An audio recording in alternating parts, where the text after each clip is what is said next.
Merhaba arkadaşlar, kanalımıza hoş geldiniz.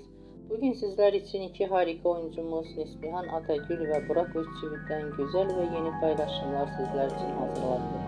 Onlar Kara Sevda dizisinde birlikte rol almış ve herkes tarafından çok beğenilmişti. Biz de sizler için onların güzel fotolarını hazırladık. Bu videoların devamlı gelmesini istiyorsanız ise kanalımıza abone olup yorum yazmayı unutmayın. Herkese teşekkür ederim.